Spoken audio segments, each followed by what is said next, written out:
Hey, here we go. Welcome to the Slowpoke World, and we're back with the one and only Joe from OmniPerk. How are you, my friend? I'm good, mate. Thanks for asking. Yeah, and you know how we do around here at the Slowpoke World. It seems like so long ago we did the Vivid Voltage tier list where we get as many decks as we can, realistically speaking.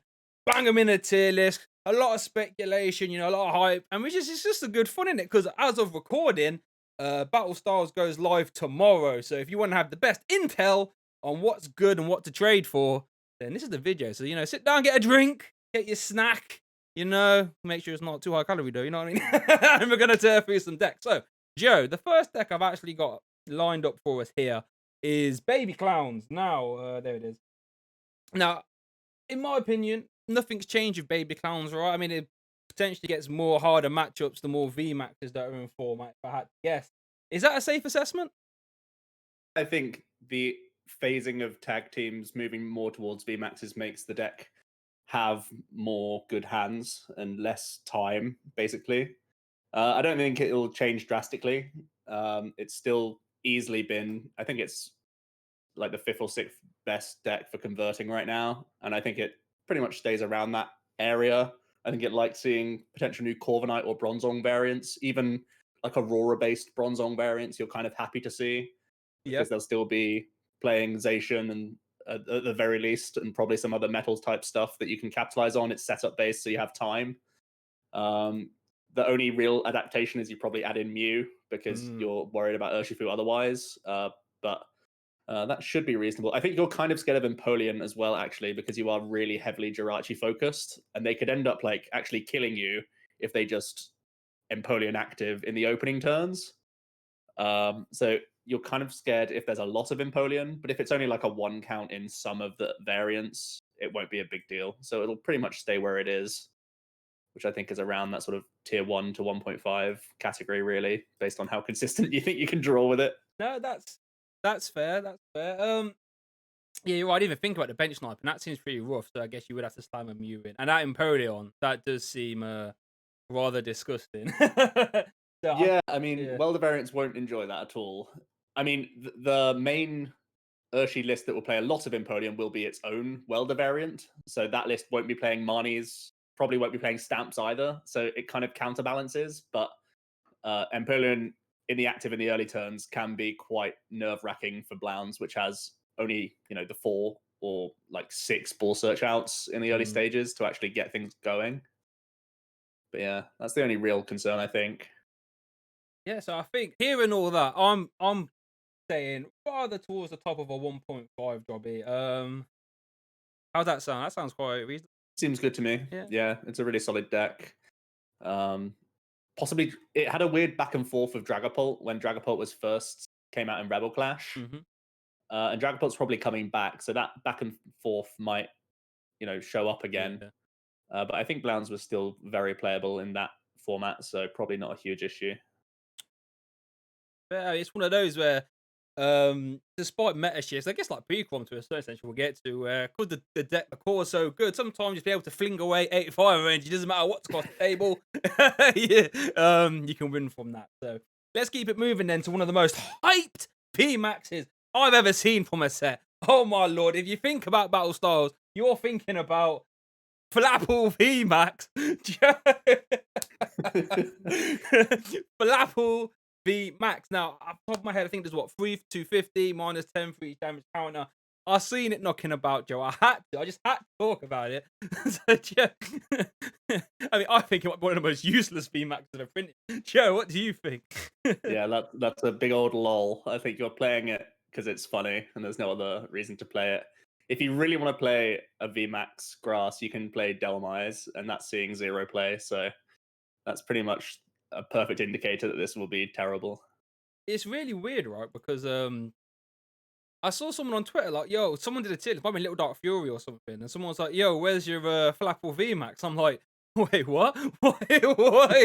Why is this need to be put on a tier list for?" It's just weird, like you said. You've got Delmise. I'd even argue Rillaboom VMAX is also still knocking Rillaboom, about. yeah. Yeah, yeah. So I literally just got to change the current deck icon on OBS, and I'm gonna have to swiftly change it away. But there we go. There's the artwork for Flapple VMAX. If you want to have a look at that, yeah, that's a lol. I actually don't understand why they print silly card. Like, what's the point? Free prizes that. Oh, where is it? I can't even see it. Where is it? Oh, There he is, top row, top on the right-hand oh, side. there next he to is. Yeah, Salazzle. that's the Yeah. first lol. All right, now let's keep it moving. Now, Joe, this interesting one. This Luxray, the one that does what 2 for 200 if your opponent has damage counters active. It's a rapid strike card. So you get your rapid strike support. Is it good enough? I mean, it's still a stage 2. One prize. That's not really doing one shot. It's good, consistent 2 shots though. Is it good enough to be a potential deck, Joe? Luxray rapid strike? No, definitely not. Even with Koko to try and make that attack cost cheaper, even with Speed Lightnings to maybe make yourself a bit more consistent than some other stage 2s, 200 is not enough payoff, and you need to set up damage for it. So that's also going to be a lull for me, I think. A lol. Now, yeah, I think in all fairness, I feel as if it did a little bit more, if it was like one shot in basic Vs, like a Zacian or something, then I could see. But then that'd probably be a little bit too strong. But you know, is what it is. Maybe I mean, we have Charizard, right, which can do 330 and it sees no play. And if that's the baseline, then every stage 2 is in a really bad spot, I would say.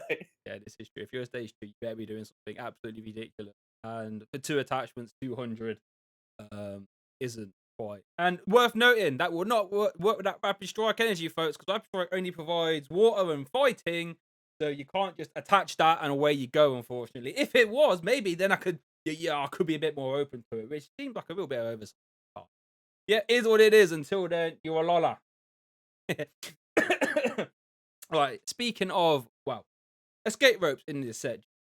Escape rope helps many a deck. How do you feel it helps a potential Hoopa Spirittomb-esque kind of a deck? Does it make it any? Does it help it any? Well, I mean, obviously it helps it, but you know, does it potentially, make it a deck worth picking up and playing, nice and cheap? I mean, it's cheap. It's type coverage maybe slightly better if Dragapult's kind of around. Obviously, the Hooper doesn't hit for weakness anyway. Yeah. Spiritomb didn't like Dragapult coming back either, really too much. Yeah. So I think that's also kind of worrying. You don't really have a lot of bench space for Mew. If you do play a Mew, you can't. That's a Jinx space or that's a Spiritomb space or something else, which is really bad for you. So yeah, I think this deck won't get much better. I don't think Escape Rope changes the deck like enough. You get a couple more Spike Muff procs, but you're still like pretty inconsistent. Level Ball's probably a bigger upgrade for the deck compared to Great Ball because you actually get on the board faster. Yep. But yeah, space-wise, you still need to play the Scoop Up nets because they work with Jinx so well. So I don't even know how many ropes you'd put in, like 2 maybe maximum. Yeah. So it won't be really changing the deck in a big way. So yeah, I still think it's I think there's been some like Domfan Spiritomb doing kind of rogue placements here and there. That's probably still the biggest upside. So maybe a Hoopa Tomb still in the lol or lowest tier that we have, lowest numbered tier that we have. Yeah, somewhere around there, I would say. I think there's a lot better non-GX, non-V deck you can be playing. That will have a lot more upside. So I'm going to put this one in LOL, unfortunately. Yeah, there's going to be a lot better variants, which we'll get to. Right. Let's hit a hype deck, shall we? I've got 80 twice. Okay, right. Let's go with a hype deck. Right, let's start off with the Urshifu Rapid Strikes. Now, there's obviously a few different ways to play this. Joe here on his channel talked for 33 minutes, I believe, on different ways to play this card. So Joe is much more an expert about it than me. So Joe, if I was to ask you, out of the gates, let's say there was a big tournament on Friday, where you can only play one Battle Styles deck. Oh no, one Urshifu variant, I should. Which one are you picking? I think I would start with a Welder-based list. Ooh, okay. Just because I think it'll hit the ground running in terms of the meta. Because people will be trying Corviknight. I think having early aggressive Empoleon is good in the format as well for Senti players and it basically just hits a lot of good weaknesses, right? You have fire weakness, you have water weakness, and you have fighting weakness that hits a lot of the format. Yeah. And it's just slightly more aggressive than some of the other Urshi variants. Now, it does put a lot of emphasis on those 4 Rapid Strike energies, which is like the only downside compared to all these other ones where you have more basic energies and more like stone energies, which can fulfill the Gale Thrust. but the main approach is just trying to shorten that game to like an early aggressive Reshizard GX attack, and then look for your Gmax Rapid Flow finisher. Is essentially like how short the game can go. So I think Reshizard is still really good, while there will still be people playing tag teams for now. Yep. And it's still just, it can still solo like get you 4 or 5 prizes, especially with rope in the format now against ADP. ADP really hates rope if they're up against a deck that can knock out Dedenes and Crobats and Zacians really quickly, which Reshizard ticks that box straight away. So I think that would be my out the gate favorite way to play it. But there's a ton of different ways, and the format can change with Urshifu the entire time based on what's doing well. That's what's so cool about the card. I think I'll probably be playing Rapid Strike Urshi throughout this format, and I'll just be putting the like and other slot. That will change as the meta develops. That's kind of my plan, I think. Okay. Interesting. I'm not gonna lie, Welder's probably the variant I know the least about. So what we'll do, we'll talk about a few of them and then play some more afterwards. Yeah. So I think the most popular out the gate will just be a standard list that plays like Stone Fighting energies, Rapid Strike energies, and like a 2/2 Octillery, a lot of Urshifus, and I think that's like fine as well. Yeah, just like Rapid Strike deck. Yeah. And then you've got the one that most people I see talking about on Twitter. You got the Urshifu Dragapult. Now, I'm not really convinced on that. That sounds like it takes a bit slow in energy department there, Joe. Is that correct? I mean, I know it's had the best success in Japan apparently, but I just think it's a bit too slow for me. Is that like? Again, I mean, some of the strongest traits is that you cover the weaknesses of both VMAX cards really well. So you cover the psychic weakness with Urshifu. You can knock out Mewtwo's. You can be strong in Mirror and strong against Single Strike. So that makes a lot of sense. And obviously, the Rapid Strike's going to help out Dragapult's side for Eternatus and Pikarom and that sort of stuff. So very aggressive. You can target Mew better than most decks with that list as well. So you're not phased by your opponent teching, which a lot of people basically look at Rapid Strike Urshi and they just say, well, I'll put Mew in everything, I guess. So a Dragapult list is robust to that. But I do think Crushing Hammer will keep this list at bay, potentially. Most of the time, I'm seeing either Karate Belt coming into that list or the XP share. So you can commit your early drops onto Dragapult, and then you can have Urshi in the back waiting with one of those tools to then do the Rapid Flow afterwards. And Crushings does hurt that, and Malolana also hurts that. So there are some vulnerabilities there, but I do think there's a lot of good strengths at the same time. I think it's one of the more solid contenders for Urshi, to be honest. Yeah, fair enough. Interesting. I think they've only got one. So we've talked about Rapid Strike 4 corners, talked about Dragapult, and we talked about Bond. I think that actually might be all 3 variants I have off the top of my head. Yeah, I think it is. I saw someone talking about Urshifu Mewtwo, and I didn't have a clue what that was. So I don't want to fit it on here. I mean that's also Welder based. More than likely, it's also playing Welder, but then they just have like Flareon, Hidden Fates, Charizard GX, and a couple Mewtwo's. So then you hit that extra weakness, and you have again like more burst potential is kind of the thing. Yeah. And I saw Urshifu Zacian as well.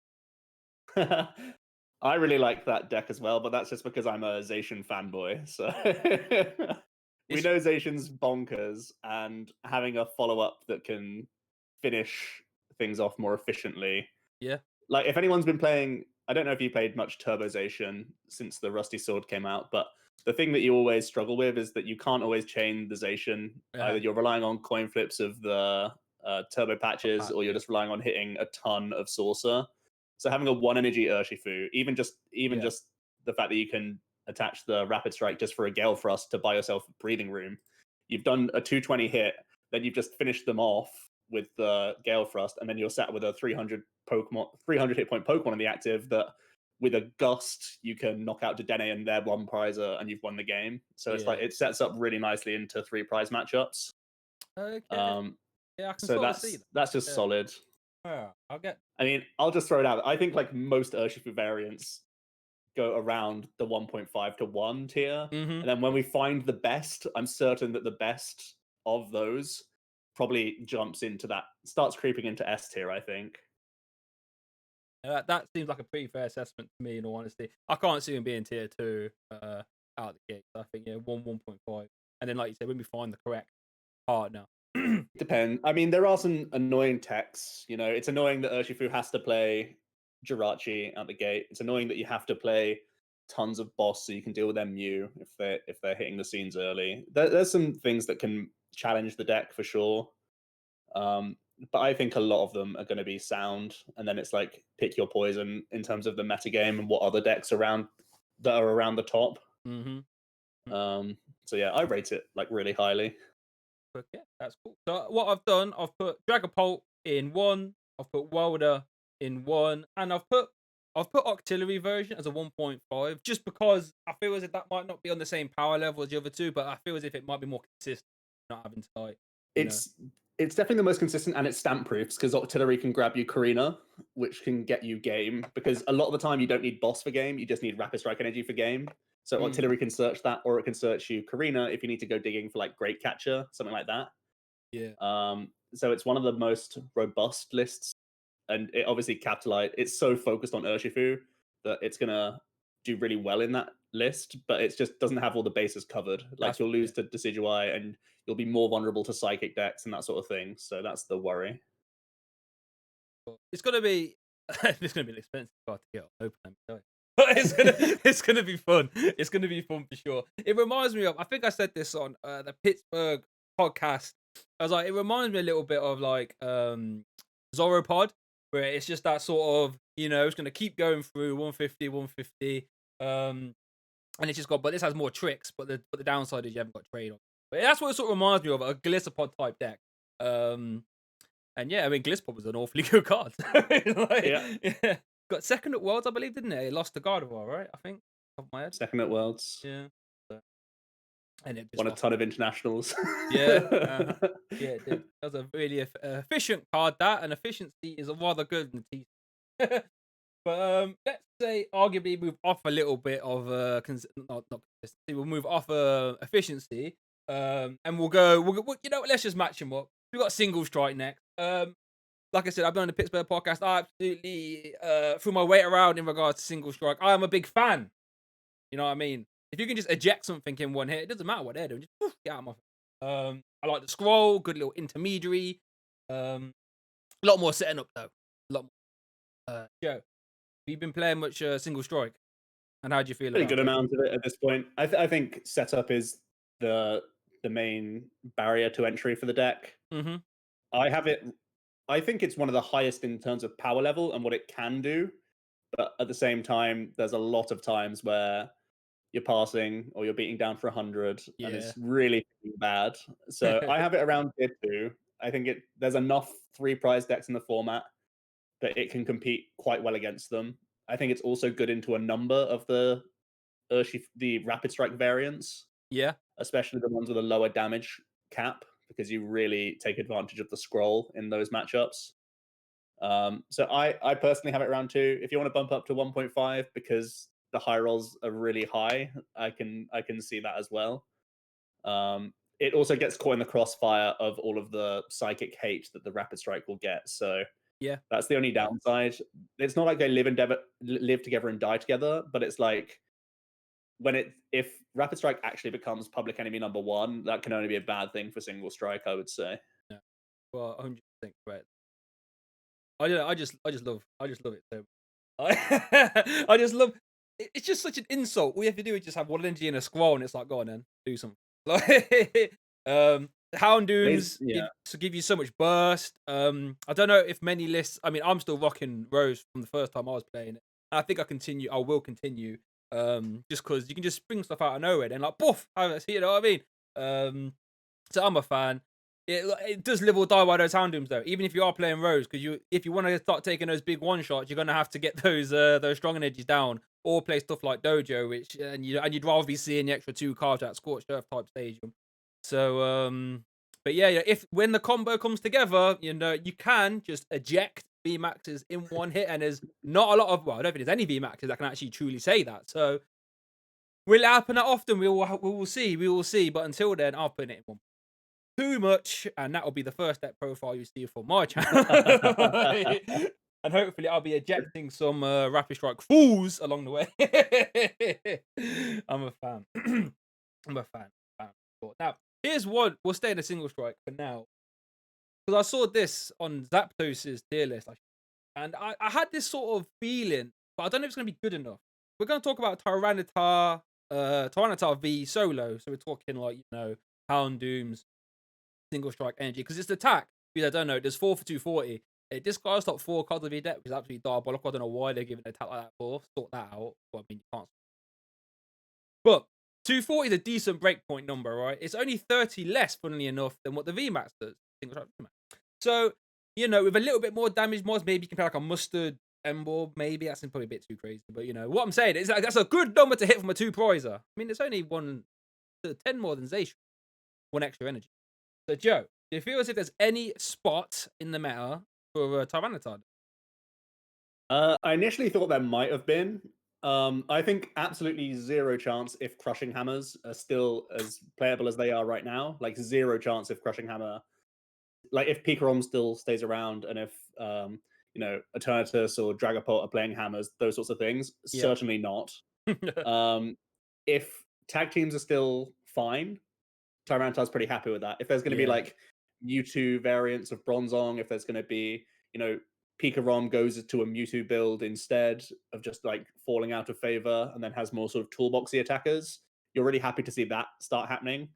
I think Tyranitar trades quite badly into Zacian, which is the main thing that really puts me off. So I think it's going to be lower tier, but it gets going more than the Urshifu build. Yeah. So that's the only upside, really, right? Yeah. So yeah, I think there's a lot more barriers. It's more fragile, even though you're just playing a basic. Just because that energy requirement is so high, and unfortunately, discarding top 4 cards of your deck will lose you the game sometimes, because sometimes you just get rid of too many Vitality Jars that are like integral to your chain. So anytime you discard like a Houndoom, a Houndour, a Vitality Jar, it can be game losing like on the spot. So that's also pretty bad. Or even just stuff like bosses as well. Like, I needed of that. course. So like, you know what I mean? Like, I needed that. Yeah. It's a shame. I'm looking at the card now, and even thinking, like you said, even though it's a basic, it should be easier. But I'm looking at 230, and I'm thinking, so you put in 4 energy on a 230, that it will get ejected by Zacian. And now you're like, okay, now what do I do? But at least with the VMAX, you know that isn't going anywhere in 1 turn for the most part, right? So you know that you can scroll, and you know that you have laser focus in some matchups that allow it. And both of those things are huge for protection against hammers, and just the fact that you can still put good pressure on with 1 attachment, whereas Tyranitar can't ever do that, right? If you're using the scroll, it's because you've got like 40 damage on you or something from your own Houndooms. So, forgetting Hound. That's mad. But it can be a counter to Dragapult though, if you want to play that in the one of in single strike Hershey. Oh yeah, I'm definitely playing a one of this in the alternate art, so I can style on them while my man's sitting there passed out from eating too much, and they're like, "Get out my face!" I love that alternate art. I managed to pack them. So happy. Right, let's place them. I'm thinking, I mean, I'll play it, I'll try, but I can't see it being more than like a 3 at best. I think 3 is pretty fair. Think of it as like a Malamar variant, basically, because that's what Houndoom more or less is cosplaying as. But Tyranitar is just less bulky and kind of expensive. Yeah, I just love Tyranitar. I'll give him.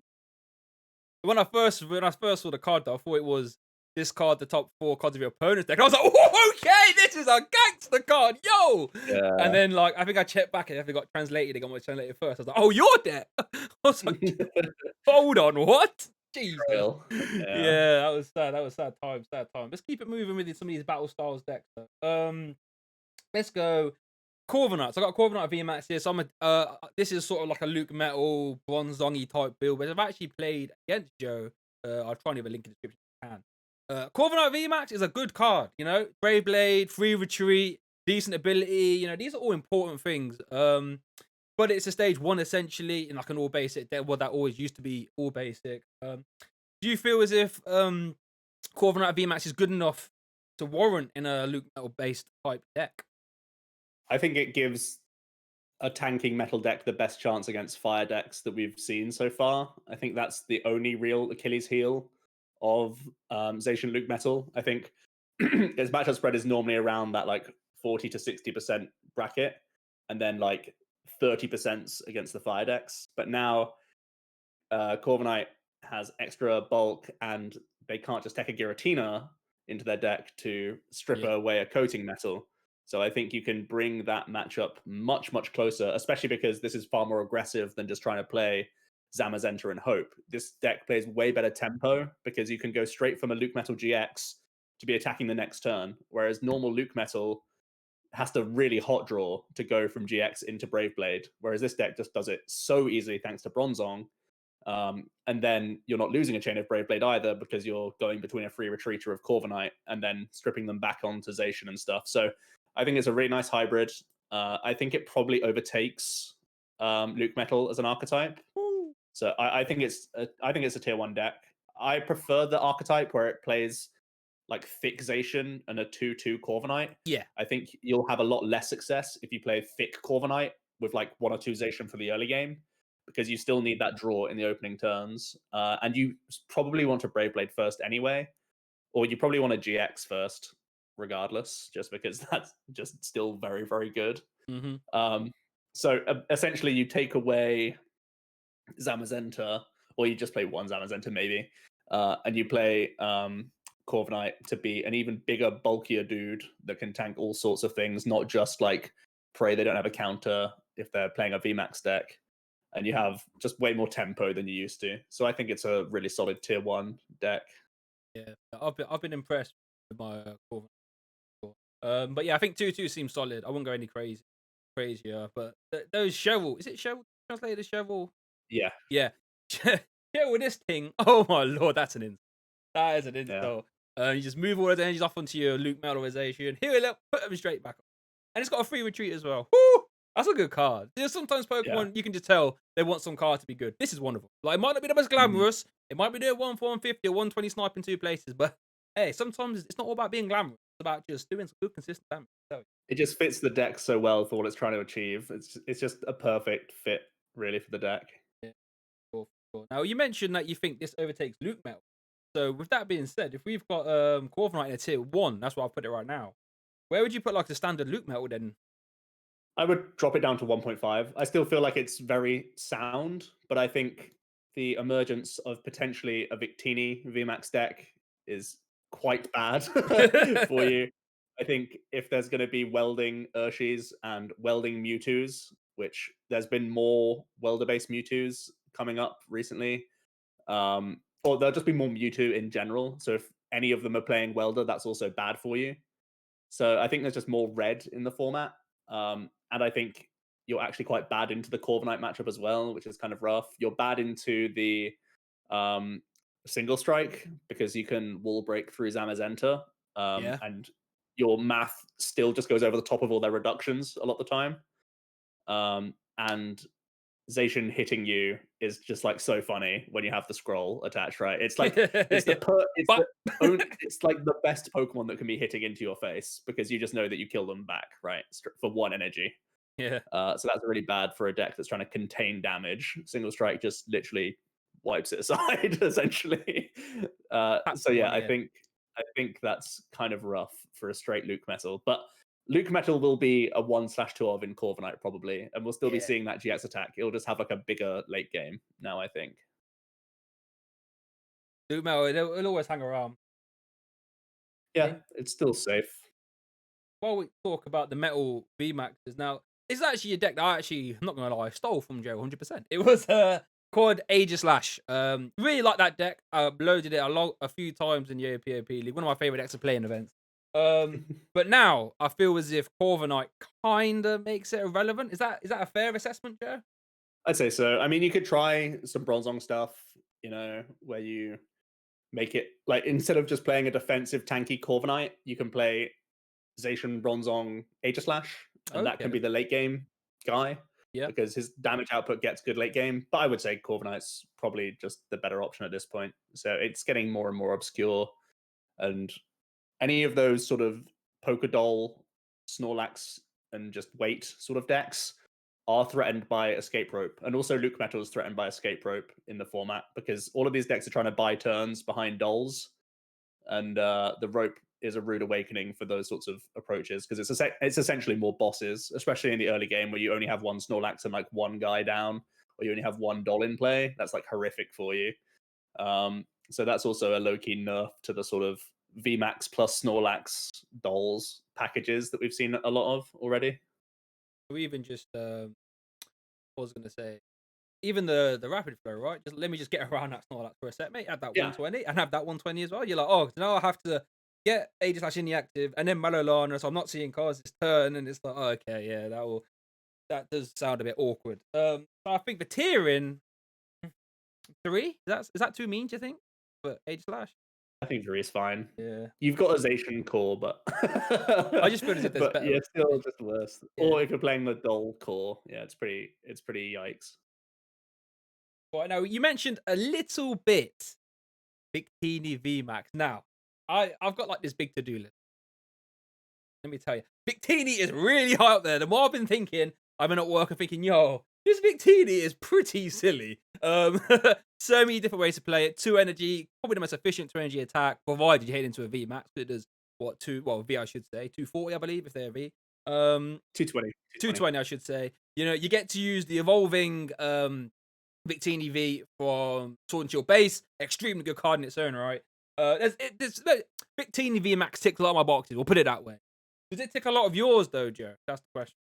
Absolutely love it. I think it's absolutely bonkers. Yeah. I think the card is so good. It's a standalone fire deck in the game right now that Mm, has all the benefits of its typing, but isn't shackled by having to just draw 3 each turn with Welder. yeah. It can It boss. can boss. I was And about to boss say, is broken. yo. The boss is really broken. It's quite the best thing is it's just so low maintenance that like you can't even compare it to Centiskorch. It more compares to like an aggro Yeah. because you're putting that pressure onto the opponent's bench on turn 2, and lots of evolving V decks hate that. Yeah. Absolutely hate that. You take the first 2 prizes of the game whilst also removing energy effectively.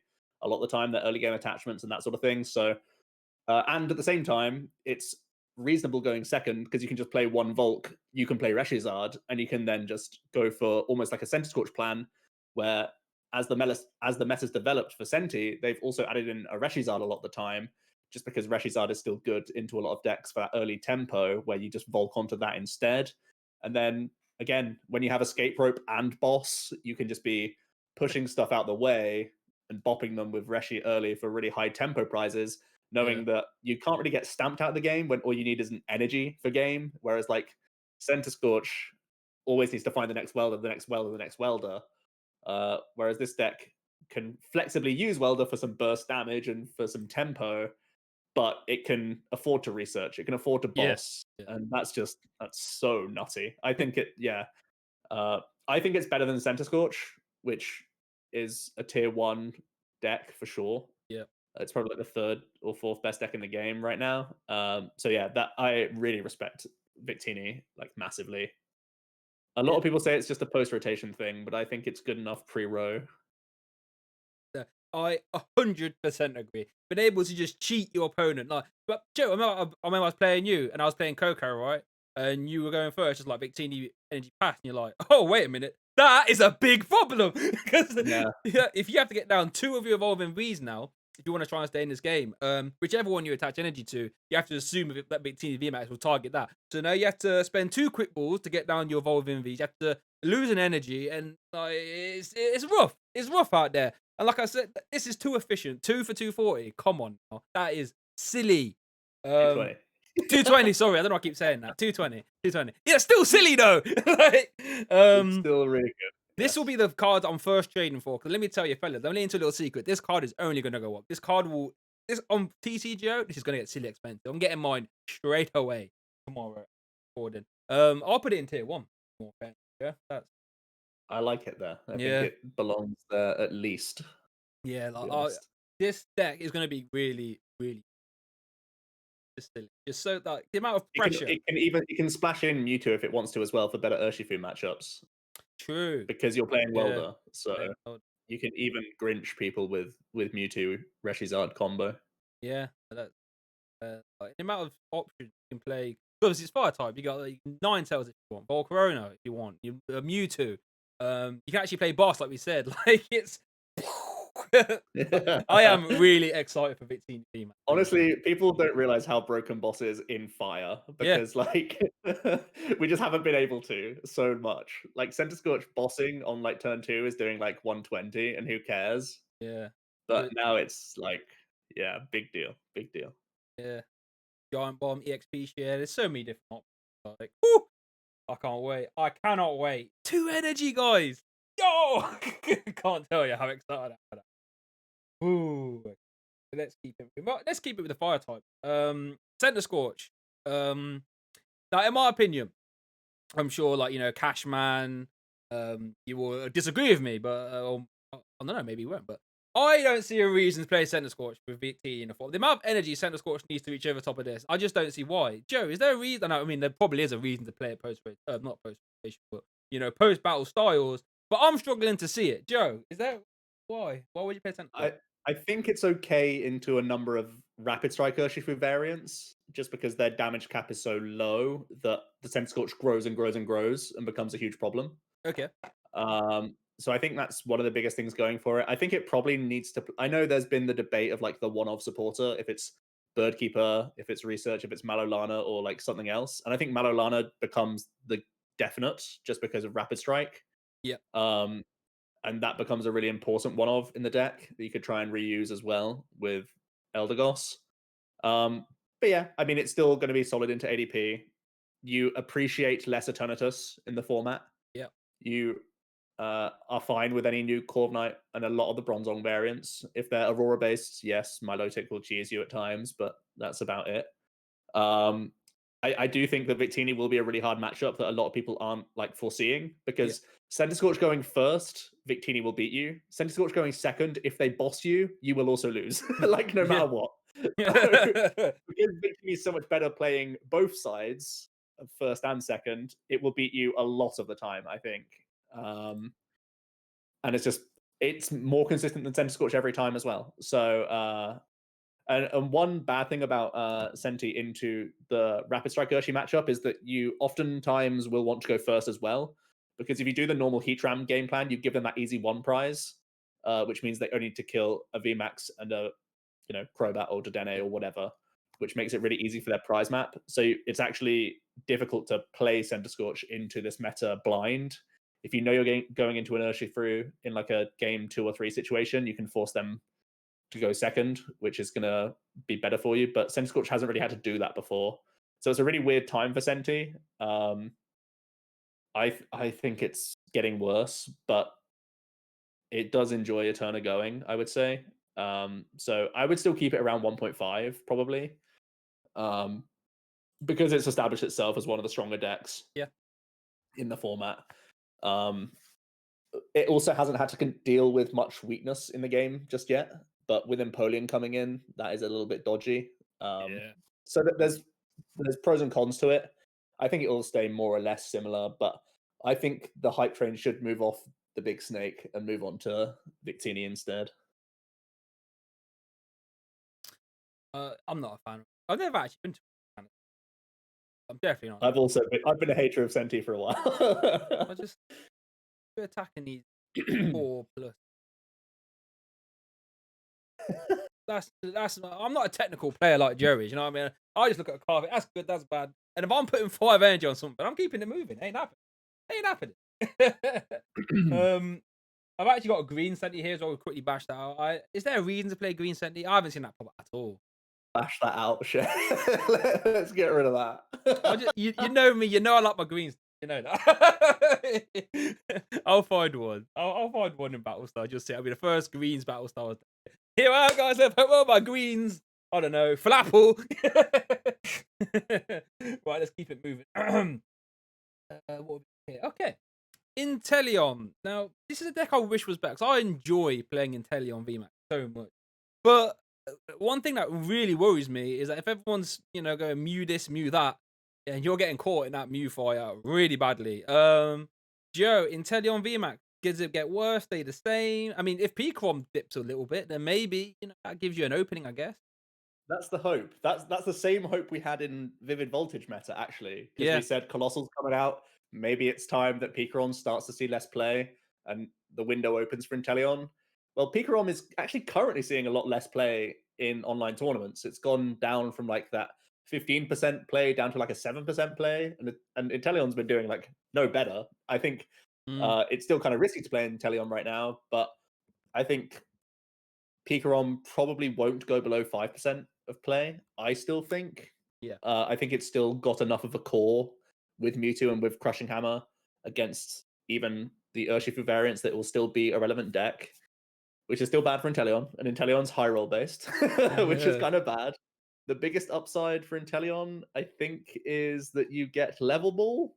But I don't think that's not a huge deal really, because Mm, you probably still need to play Calm slash yeah. Incense anyway. About to say. So I don't think it gains anything, and it's not so strong that it's been only gate kept by Pika. It's been gate kept by itself, like quite a bit. So I think it's still, yeah, seems like a good place for it. Yeah, I think for real. I just it's one of those like if anyone doesn't know that I play my best Pokemon when I just pick a deck and I roll with it or an archetype for like a whole season. So for my best season, I just played Malamar for I did good. So I'm either honing in on a Frostmoth or a single strike. And I want Frostmoth to be good because that ability is silly, but for some reason it just hasn't teed up yet, and I don't know why. Because that is a Yeah, ridiculous ability. If you showed that ability to like when I first started playing when Boundaries Cross came out, you're like this is this. Oh, Blastoise is a stage 2. Like, but for some reason, it just hasn't teed off yet. I don't know why. And I'm just hoping. I'm just hoping. I do like Frost. Yeah, it's a shame. Tier 3. I have got Galarian Darmanitan here. We all know G Darm, baby. But as much as I love G Darm, I cannot, in my heart of hearts, put it higher than Inteleon because it's weak to metal. That's a bit silly, and there's going to be more metal. Wait, is he even here? Oh, there he yeah, is. top middle, yeah. Yeah. And the thing is, I love him, but there's gonna be more Mew around as well. Like, yo, like this cannot be. Um, Yeah. so I think I'm putting in for you. I'm not lolling. I ain't lolling him, Joe. That ain't happening. So he's gonna stay in tier 3.5. I should say. Maybe your time will come. Maybe. Right. We've sort of talked about Pokemon recently. Let's hone in the conversation. Now, Precorn's been that deck that's died for about 3 sets on the bounce, and for some reason it's still knocking about. I say it's because the core of the deck is so strong, right? Hammers are strong, Paralysis Stamp is strong, Full Blitz is strong, Mewtwo's strong, right? All together, I feel as if it's really hard to just end a deck when it's so built like that. It can cover itself really well. So I'm not betting against Pikarom yet. Joe, what's your thoughts on Pikarom? I also don't completely discount it just yet. I think it's still decent tempo and still one of the best combat mechanics that we have. Yep. Um, I think you're worried about Urshifu variants. You'll be playing Mewtwo anyway, of course. Um, Mhm. but you're still trying to hit heads on hammers on a lot of the turn attachment lists, and you still get one shot if they're just turn attaching a lot of the time, which is quite bad for you. I think the Yeah. biggest deal is that they have Octillery to make themselves win even under stamp paralysis because they can get Karina. Karina gets them switch energy, or Karina gets them switch boss, and then you do lose. So I think the Octillery is actually the reason why the Urshifu matchup is that bad. If you're playing some of the less conventional Urshifu decks, you can still certainly lose. You also don't like Dragapult sort of coming back. It means that you can't rep Mewtwo, which has higher base hit points and is just True. more flexible. It lets you go aggressive Raichu in spots where you have to. So there's a lot of risks to playing Pika going forward. But there's going to be, again, some match. Oh, you also really don't like Mad Party, and if Mad Party gets more play because it's a psychic deck, that's also Oh, really bad for Pikarom because that's one of your lowest win rate decks in yeah. current standard right now. So that's a weird crossfire that you wouldn't always think of, but it's actually really bad for Yeah, Pikarom. that's fair. Yeah. So I think it dips to tier 2. It's still super consistent. It can still stamp and win a lot of matchups, but it's kind of terrified of Urshi even with Mewtwo, just because they are more stamp proof than other decks and don't need boss for game. They can play a supporter to get a draw supporter to get them out of a bad stamp, to hit switch rope or great catcher switch, these sorts of combos, and they'll just beat you. Yeah, no, for sure. It's one of those, like you said. I think it definitely gets worse. But I feel as if you've got your dead set Pikarom players, right? Who will just play it anyway. And like I said, it covers itself so well. I said stamp prices are strong, hammers are strong. But yeah, as Joe has eloquently laid out, there are multiple reasons as to why this deck is going to get worse. Yeah. Interestingly, my initial renditions of Octillery Urshifu was actually losing to Pikarom, and I had to Oh, put in Karina's Motivation or Karina's Focus, I think it's translated to. I yeah. had to put those into the list to actually beat Choo Choo Stamp because Choo Choo Oh, Stamp was nice. still winning a number of games. Oh, So don't think it's like 100% win for Urshi, yeah. but it gets much better if you play the Karinas. Yeah. That was basically that matchup was the entire reason why we rated Karina's Focus a 4-star card in our set review. Mm. It's because we thought it was like a maybe card, and then we were like, we need it to beat Pikarom. How do we need it to beat Pikarom? But we did, and That then yeah, Oh, I just go to shout out from the Precom deck. Yeah, like still. yeah, Karina's draw up to 6, right? yeah. So it's not a hugely strong Yeah, effect, but it gets you into like Bull yeah. Search It for lets Crobat you. or Yeah, DNA yeah. and lets you push further. Just lets you Yeah, continue the game. Yeah, yeah. yeah. I think you definitely play that in Rapid Strike deck, at least in my opinion. We'll keep it moving from there. Precom. I think tier 2 is very. Moving forward, then, is there any reason to play this boy, Joe? Old Chunkster VMAX. Lol. What a silly, He was always a lol. what a silly geezer. I think I. The Rose engine gets better for decks like this because you have Cricketune, but you are still a lol. What a silly card. I think 270 broken. yeah, 2-7. Didn't even one shot away ADP. Speaking of which, it's actually moved to ADPZ. A lot of people's boogaboo. One of my favorite decks to play of all time. In all fairness, it's a shame that I always say it's a shame Zacian came out because I actually enjoy the ADP card so much. But with it was Zacian, in my opinion, that made it a bit silly. The core concept, 3 prizes on 2 prize Pokemon, stuff like DNA Crobat, and then 4 prizes you manage to knock out a VMAX, all that good stuff. Joe, now the more VMAXs that come out, look at our tier 1 and tier 5. That's a lot of free prizes that Zacian ain't dealing with on his own. That in theory should make ADPZ worse, but is it enough to knock it down its tippy top tiers? I don't think so. I think it's still probably a tier 1 to S deck. I don't even know if there is a tier S deck in this format. Yeah, yeah, I think yeah. there's more of a diverse pool of just good tier 1s that I think you could reasonably put it towards the top of tier 1 rather than S. But I think its bases are so well covered against random stuff that Yeah. like it could still be considered an S because it's like minimum 40% against like any matchup on any given day. So it's still one of the safest decks you can bring to a tournament, I would say. Urshifu can be dicey. They normally damage mods. So there could be an argument going back to big charms in ADP to stay out of range of the 150 into the 120 plus like Zigzagoon or plus Yeah. like telescopic sight if they push you to the bench, that sort of thing. So there's an argument to go big charm again. I think, yeah. I mean, Urshifu, Victini, these are both gonna still be playing Crobat to Dene, which is what you want to see. Yeah, for sure. And Corviknight, is gonna be a tanking variant, which is kind of dicey for you, but it might have a slower setup than a lot of the other things. So you still might be able to just outpace. And Corviknight probably doesn't have space for hammers, and that's normally the most annoying part of the Luke Metal matchup. Just like Marnie hammer and throw a doll in the active or something like that. So Yeah. those things won't be happening. So I think ADP is going to be very strong still. Yeah, no, all ADP needs to do is just take some silly prize at one point in the game, and all of a sudden you just one KO from losing. And it can do that. It's this basic Pokemon 230, 260, I should say, after GX.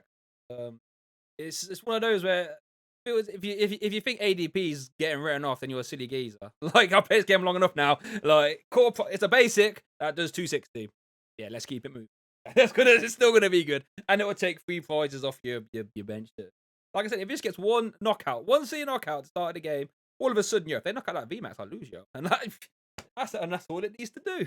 Like, One really cool thing is stuff like Mad Party and other decks that can't hit 300 on turn 2 can now play Rope, which gives them a way to not be like, I didn't kill ADP, I lost.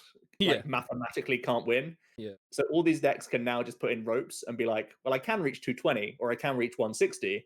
I'll take 2 prizes. They're still going to get the ultimate ray off, but I can still realistically win the game. Yeah. So Rope is actually kind of a big nerf for ADP because they never want to put down 2 ADPs. And if they do, that's good for you anyway. So roping around the GX attack can be, I mean, ideally you take the energies off the board and you deal with the ADP, but this way you don't mathematically lose as a single prize deck if you can't kill ADP on turn 2. So that could, again, be a reason why I think Mad Party is going to be in solid stead going forward in this format because of better typing and because you have a much better ADP than you used to. People would contest that the ADP matchup was fine for Mad Party if they played like 3 great catchers or something like that, or if they played Fion. But now you get to play Ropes, which is just better for the deck and less spaces. Yeah, that's fair. Let's actually talk about Mad Party. Talk about Mad Party now. If anyone doesn't know, I have been the biggest hater so far. Like if I wanted to waste my time professionally, I'd play Mad Party, in my opinion. So far, deck's been rubbish. Like the amount of time, you know what? Let's talk about this. You Mad Party players always come at me on Twitter. There have been times I've been making deck profiles, right, for YouTube, and let's say I'm playing random deck. I'm playing Charizard for, let's just say Charizard, whatever. Right. I've played against Mad Party. I have spanked them, and I've chosen not to put that in the video because number one, it just takes up unnecessary time, and no one wants to see you just beat down this random deck. Someone took 3 minutes to do 60 damage anyway. That's how I've beaten it, and I still haven't put it in a deck profile. That's how bad the deck is. But Joe has given us some reasons as to why it could be better. So, with that being said, a decent Urshifu matchup, potentially better ADPs with your escape ropes. Without all that being said, then Joe, I still need convincing. How high would you put it? I would put it right up next to Blounds, actually. I think the thing that you're terrified of is Dragapult getting huge. Okay. But I think, so if Dragapult Urshi becomes the best Urshi, that's terrible for you. Okay. But if Dragapult is still fringe enough, you're really happy because Eternatus is one of your harder matchups. That's probably going down in play. Yep. You gain Level Ball, which is great for the consistency of the deck. Mewtwo's are going to be around more. There's going to be, Psychic Weak Urshifus on both sides. And your ADP gets better to the point where I think it becomes a 50-50 matchup. So I think the deck becomes very, very good. I might even put it above Blounds. I think it's probably the best one prize deck. Let me think about that. Yeah, I think it's the best one prize deck that we have. Yeah, like I said, Joe is a clever Depends on Dragapult though. Yeah, because Dragapult can stomp. So yeah. Dragapult's top. I mean, hey, I am open for reform, but so we shall see. We shall see. Joe's laid out some very good reasons as to why this deck will be good. But let me tell you, if I hop on tomorrow at 6 p.m. with a single strike Urshifu and I start slapping around Mad Parties, I will come straight back. The single strike, I think, is a better matchup than the rapid strike because you can use Hound Hours to kill all their stuff. Yeah, there you go. See, all of us. You can win that matchup. Yeah. But hey, there's some good reasoning why level ball. I completely forgot level ball. Yeah, that is a deck. But level ball is an amazing card. Full stop. Let's hang around with the Battle Styles one prize decks for a little moment. We've got ourselves ball juggling. Let me tell you, this is going to be a fun deck. That deck has some insane output. In case you don't know what it does, for 2 energy, 10+40 for each card you discard from your hand that has a ball in it. So there's a Yamper that lets when you bench, you can get back a Great Ball and a Pokeball. I believe that's right, yeah. And yeah, you're attacking for 2 energy. Just seems hella fun, and obviously 3/6 you are evolved. With that being said, so we've got some stiff competition here for our 1-5. We've got ourselves Mad Party, which everything's going to be really good. We've got ourselves Baby Clowns, which we all know is good. How well does it contest those decks? Very badly.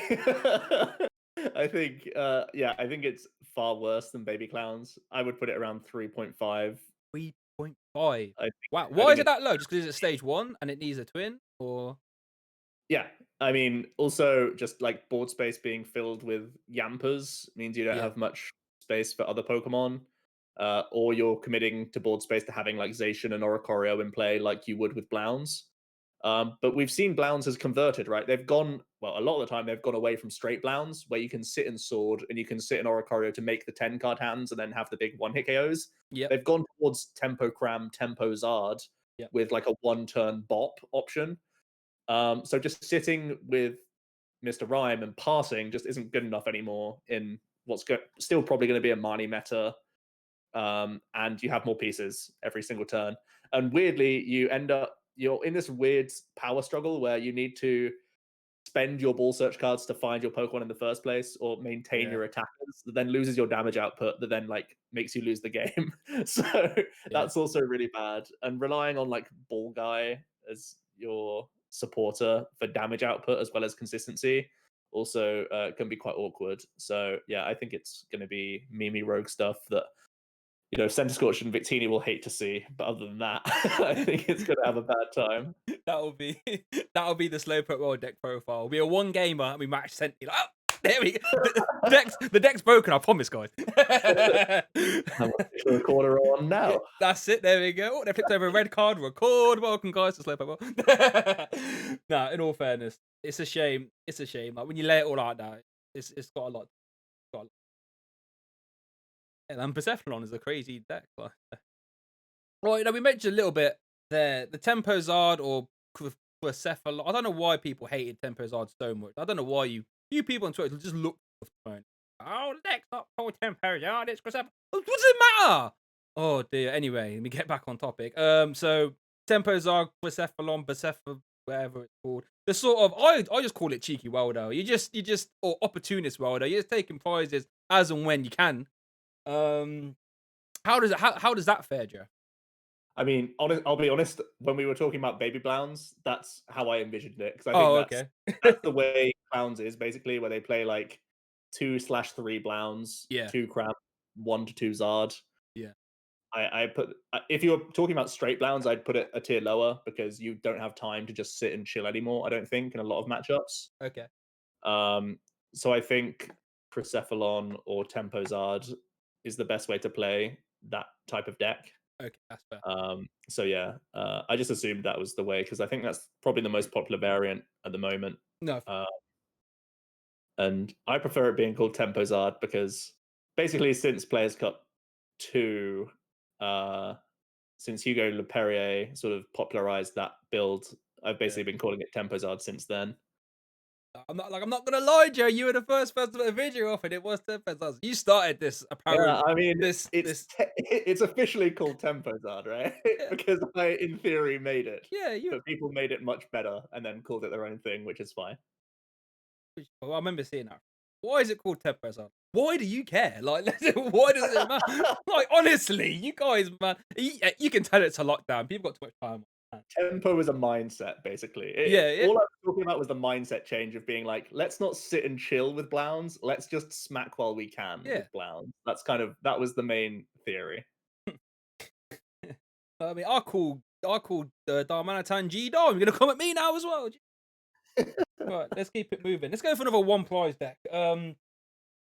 What's that Pokemon called? Oh, what's eluding me? Joe, help us out. The V heals 20 from your active. Indeedee. Oh, Indeedee. So we've got ourselves a colorless Indeedee, which for twin energy does 10+10 for each card in your hand. Now, all you youngsters might not remember, there was a Metagross from Ancient Origins, I'd like to say, which had a similar attack. And that was actually a decent little rogue until N came back, unfortunately for it. And then that deck swiftly went back to the binders. So this deck exists at the same time as Amani and as a Reset Stamp as well. But, I mean, I've seen that Metagross, hands can get a bit silly if you completely warp your engine to just, want to get your hand size big. Is there any room for a deck like this, Joe? So I think you'll try and play Crystal Salazzle combo to grow the hand size. I think that's the most efficient way to grow the hand. Mm-hmm. I think it's probably quite bad because, like you said, there's Marnie and there's stamps everywhere. The upside is that you could also play Welder and have like a bursty Cramorant or a bursty Zard, so that if you are getting hit with the Marnie, and you can still find the Welder, of course. I mean, you'll have Salazzle, so you'll still draw out of it somewhat. Yeah. But you'll probably only get like a 10 card hand. But then you could still Welder to a different attacker, like a double, a Charizard, a Cramorant, and still get some late game prizes. So there is that going for you, but then you are playing, you know, a kind of fringy deck when you could just be playing a normal welding deck instead. So I think it's more on the fun side. Again, you want to see welding decks that don't play Marnie, where you'll have the highlight reel moments of 300 damage for 2 energies that could either be a welder or a twin, you know. But yeah, it's on the fun side, I think. I'll put it at the bottom of 3.5. I could see myself. Am I lolling it? What else is in lol? No, I don't think it's as bad as. It has win conditions. It Yeah, has that's it. welder. Yeah, that's it. And if any of you guys played, do you remember when Salazzle handled the deck? It just makes me It think a little certainly bit. do. Yeah. That was a mad deck. That yo. Let's keep it moving. Let's move on to Eternatus. Now, Jay, let me tell you a little story about Eternatus. Eternatus is that deck for me where if I don't really want to actually like think that much, I'm just gonna play it. Obviously he gets caught in the crossfire of all these fighting types. Scary. Even you can even if you're playing weak guard, Rapid Strike can go search out Billowing Fan. Funnily enough, though, you still don't one shot him, which leads me to a slither of hope. You play Cheryl and Weep. With that being said, Joe, is it time to sell your Eternatus, which a lot of people do, or there's still reason to keep it around? I don't think it falls off the face. Certainly isn't the sort of tier S, or it's certainly not going to be the highest placing, highest played deck anymore. Yeah. Um, we know that it can live in a world where it can dodge and weave. You know, at the moment it's dodge and weaving like Decigoons, Colossal, and Luke Metal. But having to dodge and weave even more decks only can hurt the archetype, right? um, I've seen that in Taiwan actually there was a tournament and Eternatus I still think made finals, so it's still like Yeah. strong. It's still going to beat down things. It's still like it's also fine to trade into a lot of VMAX matchups, which is kind of cool. You don't mind an uptick in Mad Party. That's one of your easier matchups if you are playing the Power Plant Zigzagoon stuff.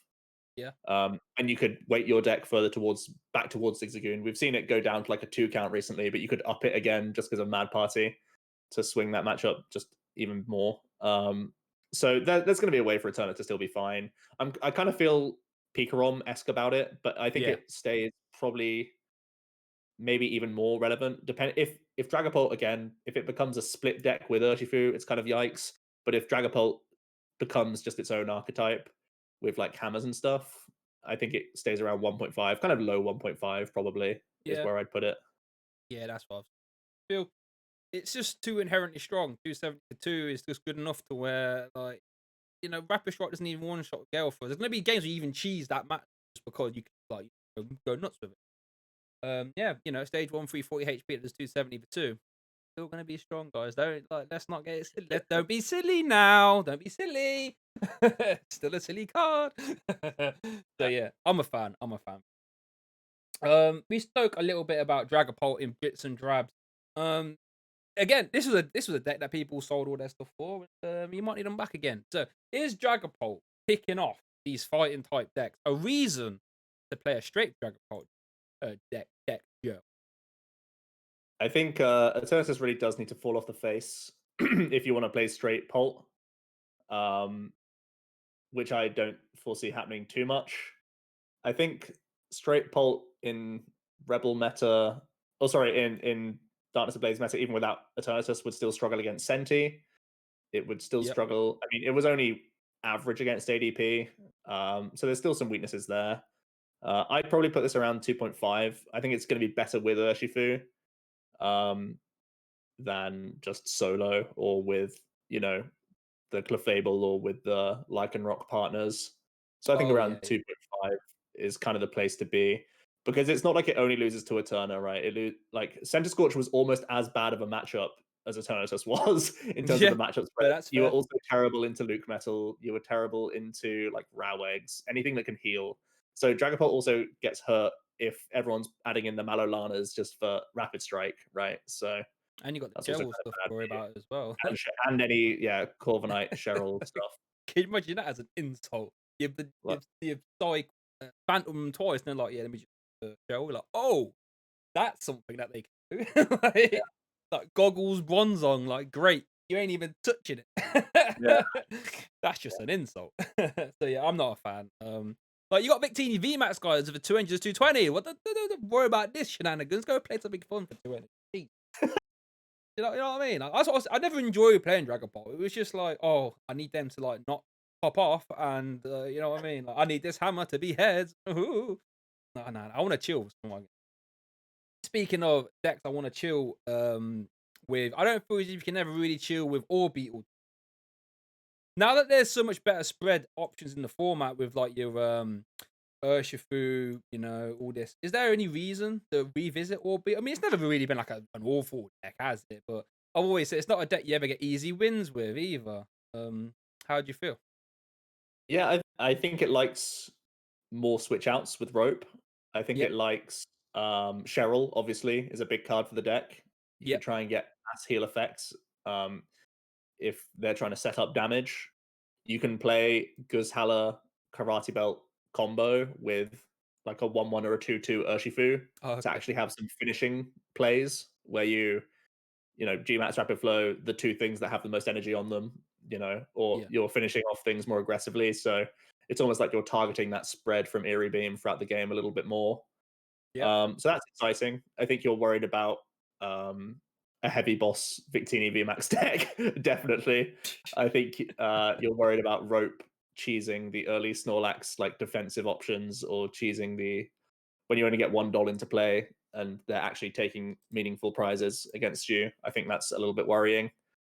So I think it'll more or less stay where it is, which I think is what would you say, like 2.5, Yeah, something like 2 point, probably 2 point. And that's even that. with the gank video and channel things. Need to go watch that. But yeah, I just like I said, I'm not a terribly clever player. I like my decks to sort of win me games on their own, and I don't think Orbeetle does that. If you're a clever geezer, you don't mind. Carry on. It's just meh. Really, Orbeetle. Who gets excited to play Orbeetle? Right, now here's a card that I know people get excited for. And let me tell you, I was actually one of the first to pioneer the old combo Zacian. It's not combo Zacian, but you know, Zacian, one of the most bonkers attackers I've ever seen. Um, you know, gets Rusted Sword, and I know Joe, you've been playing a lot, and I've seen your profile as well, sort of the Rustization-esque type deck. How is that fair?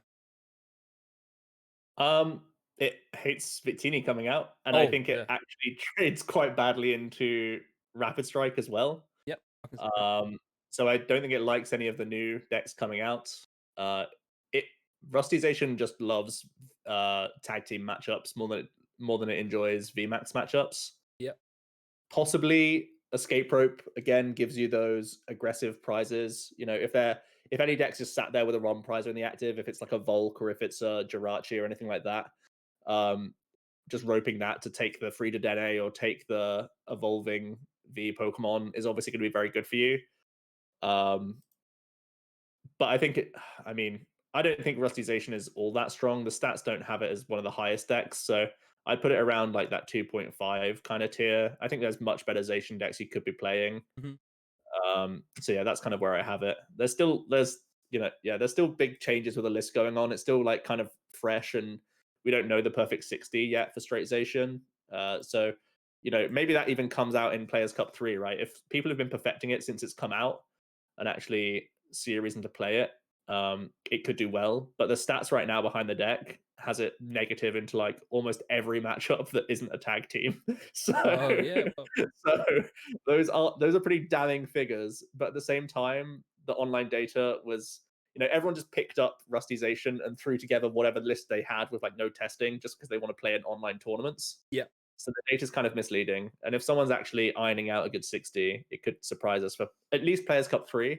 And if that kicks on for the future, it could be interesting. For now, I don't think it's that strong. I feel it's one of those that had a little bit of an knee-jerk reaction. Oh my god, Rusty Sword is incredible. It's like having a GX, but you don't get extra poison. That's kind of cool. So, like, yeah, we'll keep it moving. What else we got here?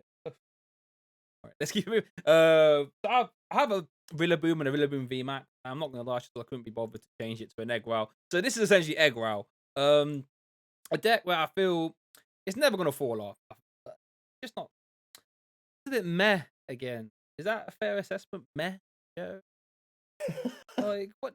It's What? I mean, it's playing Tackle package, which means it's playing Malolana, which is Yep. quite okay against some of the Rapid Strike. If there's going to be more Welder, you're worried. Like, yes, you're not playing V Pokemon for the VMAX Victini deck, but they're still playing probably Volk and Reshizard, and they can even use the baby Victini to devastating effect if you're committing with Rillaboom. So, yeah, I think it's like tier 2, probably. I don't see that changing too much. Yeah, Um, so, yeah. the proper non-mover. It's one of those. It's still around, but it doesn't. Yeah, it's just an option. Fair, I've got Pikarom. Oh, this was that's that. I was like, I swear I put a requirement with a welder, and there it was. Okay. We talked about Inteleon. It was 2 double. Right. Let's go back into a new deck. Primate single strike. Now, it's one of them. I feel as if it's a bit too needs a lot, but it does 50 for each bench Pokemon with damage on. That is a silly number, you know. Houndoom, so you can get yourself strong energies. The multiplier is there, but you know, with Dragapult, we said could be knocking around. That's kind of scary. So how do you feel about it, Joe? I know we've actually tried, I think, in a couple of games. And how do you feel? We tried it. I think it's a Karen waiting room at the moment. You know, that card we saw from Oh, the next set, the Chilling Rain. I think that's going to be where we start seeing big upside to one prize single strike decks. For now, I think it's similar to the ball juggling archetype, where it's going to struggle with setup at times, and the damage output still doesn't reach enough.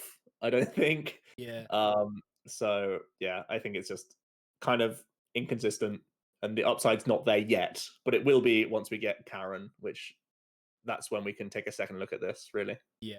Well, if you had like turn 2, 3 bench Pokemon damage on, you're doing like 150, 170 strong. Like, what's that really? Not a great, not a great deal. Let's be fair, guys. um, let okay, we'll go a little bit faster for these other ones then. We got ourselves Salazzle Weeping Bell again, a card where is it what 90 for each special 20 condition, times. 90 Yep. times. So this has a potential to doing some silly numbers. You know, there's a Weeping Bell, I believe, in the set, right? Which when you evolve poisons and asleep, correct? Opponent's active. Is that correct? Poison burn. Poison Burn, I should say. And then if you want to get a third one in, you can if you want to play Team Yellhorn as well. Yeah. So there is the option to get the 3 special conditions in one turn. It's a lot. It's a lot though. You know, Twin Energy Reliant as well. How do you feel about this one? Yeah. Bench management is really hard for this deck. You don't really have space to Dead Change or Oricorio or even Jirachi a lot of the time, because you need to have not only your Weeping Bell that you've used, but you also need like your next Salandit and double Bellsprout, because otherwise they can gust a Bellsprout and kill it. So you need to be Yeah. finding Salazzle, Energy, Weeping Bell, Scoop Up Net basically every turn, which is a lot again. So it's gonna, for me, fall in the same category as like the Ball Juggling and the Primate. It's all just like many step stage 1 decks that we're getting, Yeah, really. yeah. Which, you know, you could just be playing Mad Party or Blounds instead, or some of the other one prize decks even, and have a much better time, because it's just you're gonna falter on so many turns and start falling behind, even with good type coverage from Salazzle. There's a lot of things that put me off still. Yeah, that's a fantastic way to put it. Stage one decks that need a lot of stuff.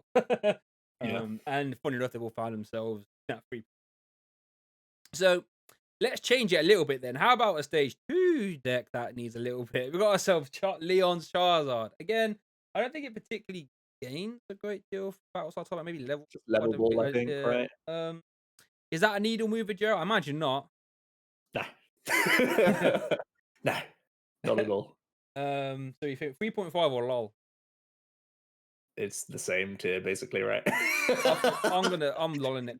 It's a stage 2. Like at least with these guys, you can potentially pop off without a rare can. Right, let's all right, okay, so we've talked about a stage 2 deck that needs a lot. We've talked about stage 1 decks that need a lot. How about basic decks, Joe? Durant. People going mad for this.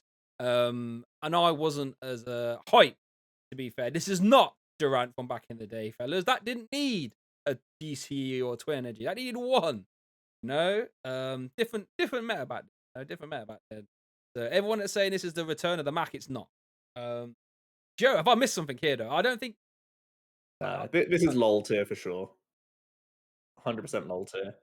there's ways to control people right now, and Yeah. Darmanitan isn't gonna have the space to play the good control tools. Not gonna have the consistency to recover Darmanitan to get them back into play either, even with level ball. True. Yeah. You prize one Darmanitan and you lose the game anyways. So and ADP is around, so the game is 4 turns, and there is no way you will mill your opponent in 4 turns. And you got Dragapult as well. I can just be You like, got Dragapult, you got Urshi. There's a oh lot shit. of things that will kill you very quickly, and that's really bad for you. Yeah. So everyone got excited. Like, nope. Anyone else got excited for this? You are misplacing your trust. If you want to start discarding cards, go wait for Sander. I can promise you, Sander won't be playing this. Um, let's see what other control archetypes have. Oh yeah, I've got a Munchlax, and I'm not gonna lie to you, fellas. I am not well versed in the control game. Like I said, go see Sander for that. So I don't even know if control decks are playing Munchlax, but this was my all-encompassing control sort of thing to put in the tier list. So Joe, how does control fare in the battle styles? I think it's fine. I think it's actually really, really underplayed in the format right now, just Okay. because it's online events rather than in-person tournaments. I Yeah. think Control would be around tier 1.5 if we had in-person tournaments and we had 50 minutes to play games. I think Excadrill and like Muck, Munchlax, Doll decks are both tier like 1.5 decks. This is someone who is in a group chat with Sander though, because he's a CCG teammate. So I might be slightly biased, but yeah, I think it's just unfortunate that we can't play in-person tournaments to see just how strong these decks are. But I think they have genuine win conditions against a lot of decks in the format, and will probably continue to do so going forward. Okay, I don't really know a lot enough about them, so we're just gonna leave that there with Joe and trust his word because I don't really know a lot about them. But yeah, fair play. Dragapult's scary. I mean, they already play a ton of scoop up nets, but Dragapult is one thing that's kind of scary for the deck. Gonna be more of them. Yeah, that's the only fear factor, I guess. We'll keep it moving from there. Then, jokes like I don't really know a lot about there. Let's go into a Oh, new. sorry, one quick thing. Oh, Level Ball makes Encino completely bonkers busted as well for those decks, by the oh, way. true. Oh yeah, You get your more Cincinos more quickly, so you get to the bottom of your deck faster, which is just broken for the deck, basically. that Yeah. never was a crack. We'll keep it moving now. Aurora box with the Bronzong. So this is the one I've put. I've imagined here is like your sort of Aurora kind of box. I guess Ditto might go in here as well. I've actually got Ditto here, and I imagine probably Ditto goes as well. But either way, Melotic, Viperia, I don't know if it's still playing now, but maybe it would. I don't know. Basically, we're trying to try and alternate our attackers and try and have as many weaknesses at the same time. So far in this meta, I feel as if they haven't really popped off that much. A Welder Aurora box was a deck, and I know you played a little bit in the OPOP league. Yeah, you did. I saw you. Yeah. How does it fare now? I like a Bronzong build quite a lot. Are we talking Bronzong or are we talking Welder? Bronzong. So yeah, I really like Bronzong actually. You can play ADP quite easily because you play the Metal Saucer synergy combos. So you can play ADP and Zacian, but then you also have these Wombo combo All Star one-offs that can kill a VMAX basically. So you effectively only need one boss the entire game, which is really good. Um, and at the same time, you can play Snivysaur as extra gusting in your ADP deck. And we all know that ADP loves gusting, right? So turning your Auroras into bosses is kind of broken. Yeah, that so seems pretty nuts. I actually quite like Bronzong Aurora box. I think it's good. It's been doing okay in Japanese tournaments because it has the core of ADP and Zacian. So I don't know how much you can read into that. It may just be a watered down ADP that's just kind of stylish and cool. That certainly could be the case. um, but yeah, I think it's going to be fine. I would put it probably around 1.5. We're putting a lot of 1.5. The thing that makes this tier list really hard this time around is we don't know which Urshi comes out on top Yeah. in terms of which rapid strike comes. Oh, But Aurora box can adapt accordingly. Like they can play Dragapult V just on its own, and for two Auroras, they can be doing 140, which becomes 170 after ADP, and then you can knock out Rapid Strikes. So, yeah. Yeah. There's a lot of good stuff in Battle Styles, fellas. Like, you know what I mean? Like, don't come at me about this. Look at that. We'll talk about Ditto quickly. Now, I imagine the Ditto is a Welder deck, right? The Ditto. Sure. Yeah, okay. So now we're talking about the Welder Aurora. Well, Welder sort of Ditto attacking. Again, it's a deck that I haven't played because I'm not clever enough to play it. Joe, I know you are though. So how would you feel as if the Ditto deck goes down? I think it's pretty poor. Oh, okay. I think it's definitely worse than Victini, definitely worse than just Blaun Reshizard. Its stats are pretty abysmal, actually, Oh, really? for Okay. online tournaments. It's in like the 20 to 30% range against like most matchups. So I think it's like tier 3 at best. It's yeah, it was memeing and dreaming, I think, for Yeah. sure. One of those where it just sounds good on paper. Yeah. It's not that great. Let's keep it moving with decks that I 100% know will not be good. I don't know why people. I think Chill TCG maybe is Atlasage. They've been putting out their sort of thumbnails for what they're going to be uploading during the week. Now let me tell you, fellas, if you're looking to upload Kingdra on release week, you're going to be waiting a while. Why? Stage 2 that needs a lot of energy. Stop. Have I missed something here, Joe? Kingdra is terrible. I don't know. I'm like you. I've seen some top 10 lists with Kingdra in it, and my eyes literally bulge and fall out my skull. Like, people are really, really underestimating the space it takes to fill your deck with like thick Kingdra, because you have to not miss a Kingdra. So you need 4/3/4 or 4/4/4, 4 rare candies. You need Yep. to play Frostmoth or Warlord, intentionally allowing Warlord to die to then Yeah. move the energy off Yeah. onto Kingdra. Um, so many steps, and it's a 40 multiplier, which sounds good when you think about like I could have 8, 9, or 10, but in reality, you've probably already gone down like 4 prizes by the time you're at 6 or 7. So yeah, they are grossly misinterpreting how Pokemon fundamentally works. Realistically, Uh, I'm stunned. I played about 5 games of Kingdra, both variants. It was comical every single time I tried, and it is 100% lol. And I think there is zero chance it will do well in the format. Let me tell you, Literally Jay, zero. you've already invested 5 games. Let me tell you, guys, if you want some I Kingdom mean, and I Slow knew Poke, after 1 game. yeah, fair enough, yeah. Like, I am not even gonna attempt this deck. Like, I've got highest hope. I said earlier on, I really want Frostmoth to do well because it's silly. We've had Lapras. If you want to put bare energy on, do on a Lapras, not have him go to stage 2. We've had Inteleon, right, and that isn't even good enough. G-Darm isn't good enough. What makes you think a stage 2 is gonna be? Stop! Come on, Not it the solution. actually Not the solution. annoys me. People, please. Come on. Yeah. A stage 2 that needs a stage 1 that needs 8 energy. How many decks on this list get 8 energy and play? What? That's at the top. That's 1. Okay. That doesn't need a stage 2 though. And it doesn't need a stage 1 to. I'm annoying myself. I keep it moving before I get angry. Oh dear. Okay, let's keep moving to a deck where I think Rare Candy was the first place I saw this. The Necrozma V, which I think if it's a special energy attached does 220 off the top of my head. So you're playing stuff like Auroras now. We're playing the Psychic Horror, and we're playing like Recycles and Draws. You have to play with Porygon Z, which I think if you're playing a Porygon Z deck, there's much better places you can be using your attacker. Is that a fair assessment, Joe? I mean, it's Porygon Z, so it's straight away like tier 3, right, at best. Um, it's weak to Dark, but I mean, it's getting one shot anyway, I guess.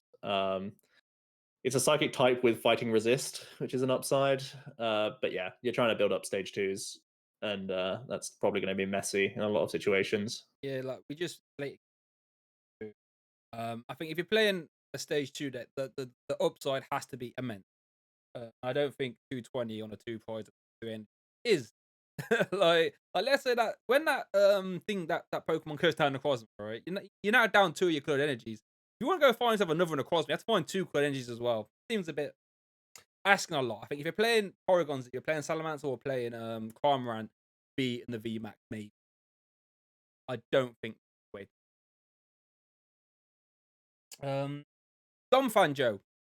This don't see this. I mean, again, it doesn't really gain a lot. It's just there, I guess. It's there. Is that fair, Joe? What's It exists. It exists. Yeah. It doesn't really like any Cheryl healing decks. It doesn't like Dragapult coming in. It doesn't even really like Mad Party getting better because it's just a faster one prizer a lot of the time. That's fair. So there's some bad stuff going on for it. Anyone that's just adding in Malolana because of Rapid Strike Urshifu is bad for it. Yeah. So not a huge reason to play it right now. I think it's around tier 3, something like that. Keep moving. So no, Joe has. We're missing Joe's Chelsea game here, so I feel a bit bad. So we'll try and get through these. Especially the decks we're talking about. Yeah, I know. Yeah, but Joe, how good is Dumfan, bro? Who are Chelsea playing at the minute? Think about it. Who are they? It's Champions League. Oh, it's a Champions League game. So yeah, Oh, we're up against Atletico Madrid. Oh, you'll beat Atletico. You'll be fine. Come on. I hope. It's been a bit of a risky season. Anyway, let's keep it real. Sorry, I'm keeping you long. We got ourselves the stage 2 Orbeetle Life Explosion.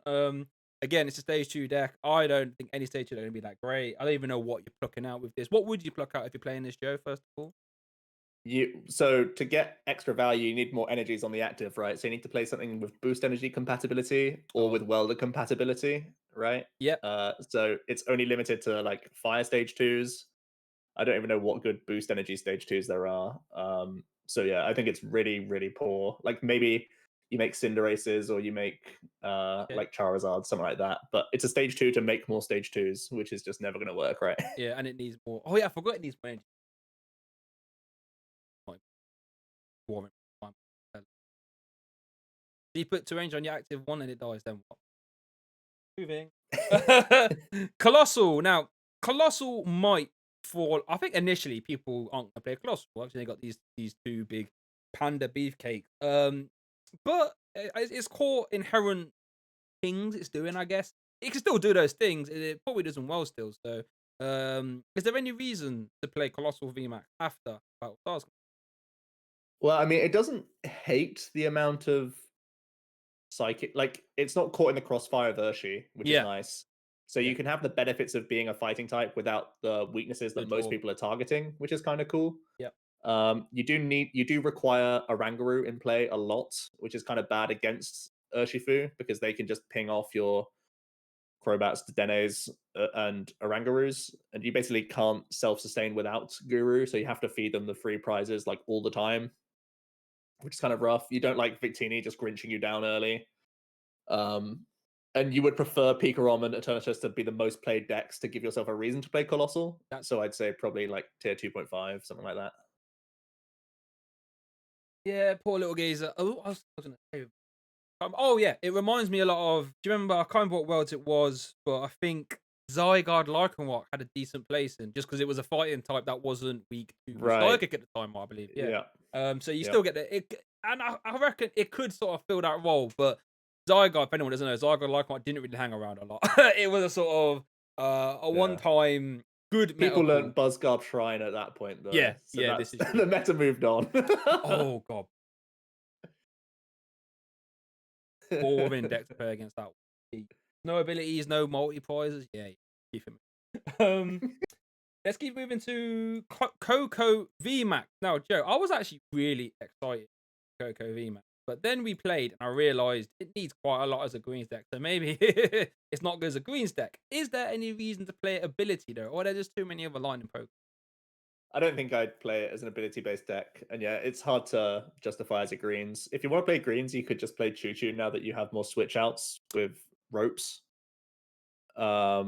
And the level ball can still help you get the electrode more consistently than previously. So maybe that's the avenue for the greens para deck.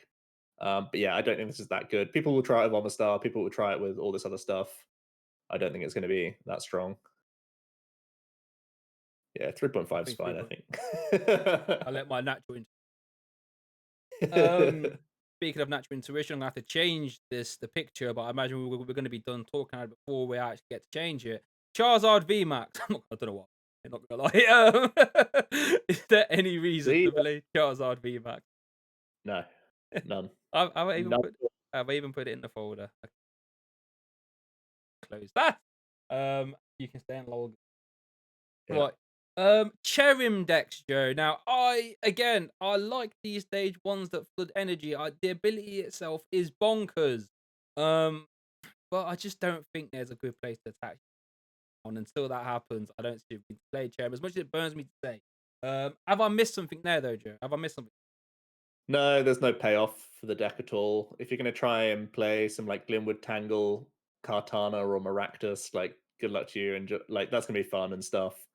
Frostmoth is not succeeding, and they have buckets which can search out energies very efficiently. And this deck is hoping to sack. Well, every turn you're sacking a Bulu, or you're sacking 3 energies basically on whatever you're using every single turn. And recycling that is hard, even with like research into research into research. And you basically never have a chance to boss because you've just got knocked out and need to find your next 3 energies and your next Pokemon every turn. So chaining these attackers is bad. Their damage output isn't good enough as a payoff. So yeah, and if you're going to try some like Kartana Slowbro memes or something, it'll be fun, but it won't be strong. So I would say like tier 3, 3.5 maybe. Charizard somehow snuck up there as well. Oh, sorry. He snuck up next to Cherub. Don't know about that. For good thing you spotted that. Yeah, Charizard's definitely lolling. And I'm putting Cherry in 3 just because the ability is one, because I respect the ability. It hasn't got that awful weakness as Galarian Darmanitan. So it's a one. Yeah, you will win some games just by one prize addition, but when I've played it on tabletop, I found you have to see such a raw amount of cards every turn, and it's just You end up hard. putting 2 prizes down Yeah, anyway, right? that's Just it. to draw. Yeah. And in that case, I'd rather play Inteleon or Frost. But we shall see. Blastoise VMAX. This isn't Battle Stars, right? Or is it getting a box or something? Yeah, I think it's a promo box. A promo box. um, what is it? 120 attack energy, something like this. I wasn't impressed when I saw it. Have I missed something there, Joe? Have I missed some avenue for I think it's worse than Inteleon. So yeah, you can put it in the same tier as Inteleon if you want to, because they're much of a muchness. Yeah. The Blastoise does slightly different damage, which is better into just regular V Pokemon, I guess. Yep. But it's 4 energy, so it's less consistent than Inteleon out the gate, I would say. The only good thing is it pulls energies out the deck, which can help you build your second VMAX quite easily and thins the deck for you. But yeah, I think it's probably worse than Intel anyway, because Frostmoth's pretty good at pulling energy out of the deck just with Bucket naturally. And you guys, like, telescopic sight, you can start line up some silly stuff, and you haven't got that option. Blastoise is a bit one-dimensional. I don't think its benefits over the active don't outweigh the not being able to do silly stuff. Yeah. You can stay there. Let's get through. We talked about the Venusaur. We might as well quickly talk on this. Again, can't remember what it does, something like does 2 for something and then 4 for something. 30 for each grass in play, right? That's it. There you go. And then the 4 energy, I can't remember that. But again, so this would be a Rillaboom, I guess. So you're sort of competing with the Eggrow, I guess, and then the Rillaboom VMAX. And I feel Rillaboom's probably better. Is that correct?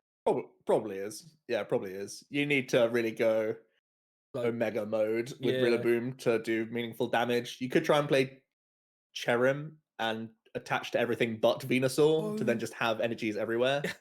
Like you could attach like Axews that people can't gust up, stuff like that. Yeah. Which is just wonky and weird.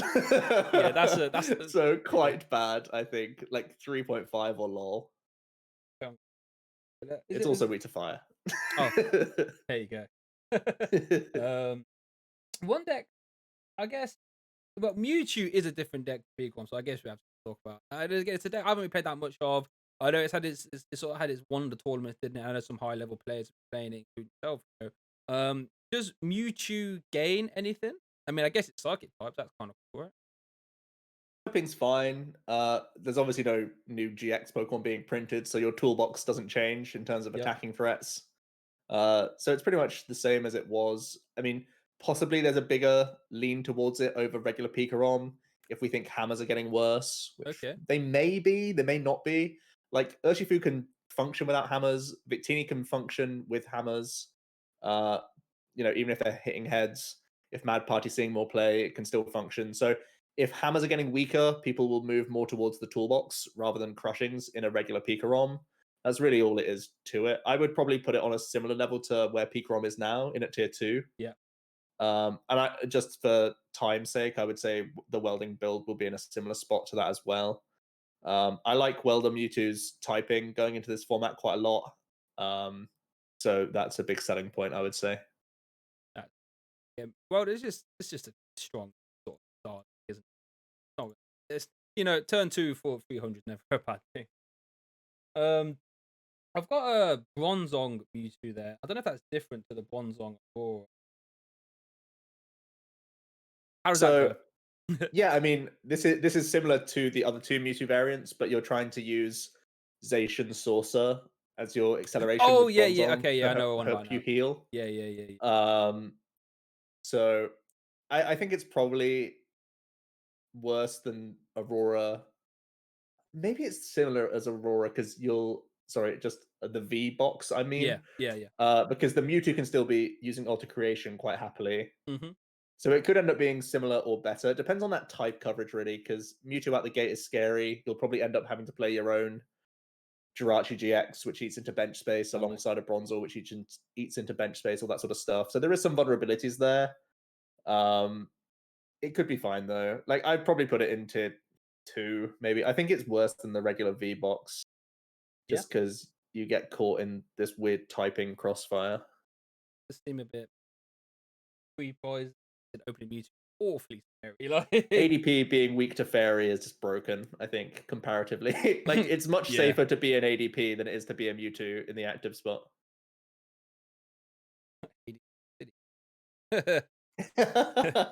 Right, let's keep it. We're gonna go back to stage one deck. But this one I feel might have the most potential of all the ones we've talked about so far, though.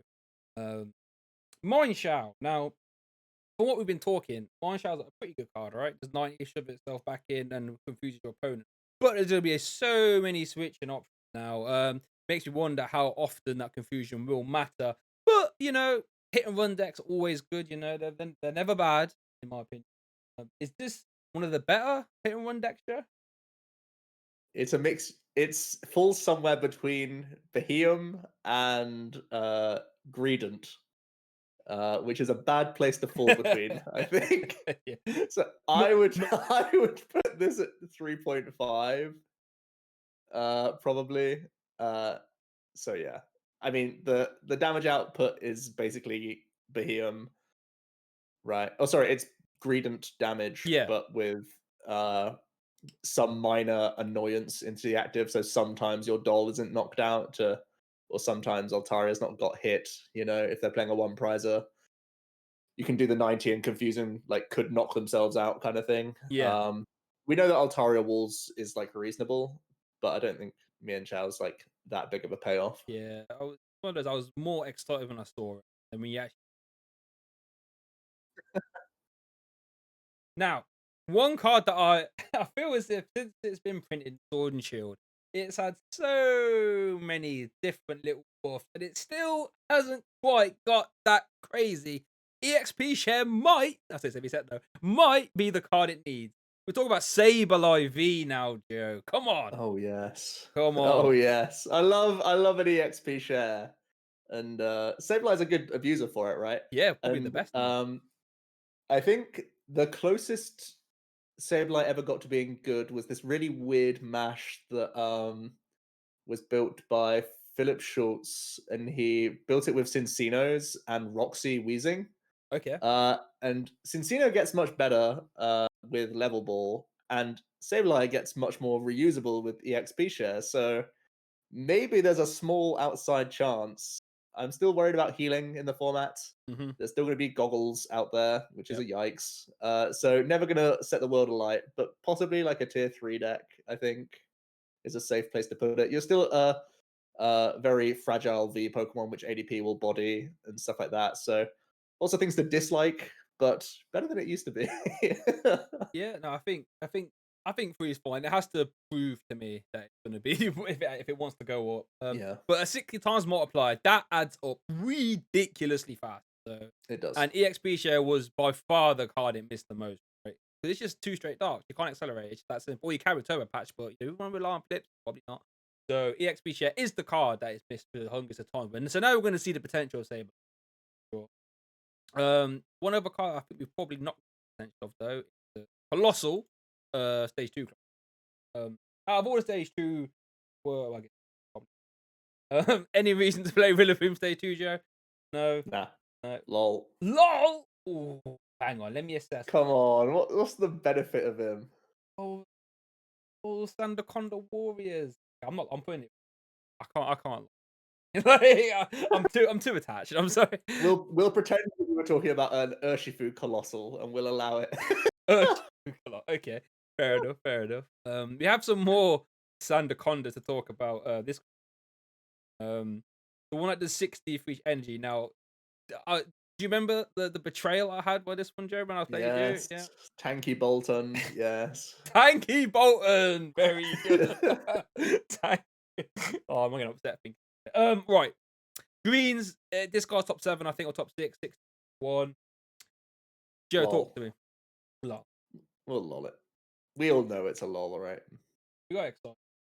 Now, one card that didn't really pop off as much as I thought it would, but EXP share will help it, is a Risharam Amazing Rare. So I don't know why I started that. Risharam Amazing Rare. Now, these Amazing Rares are all going to get buffed with EXP.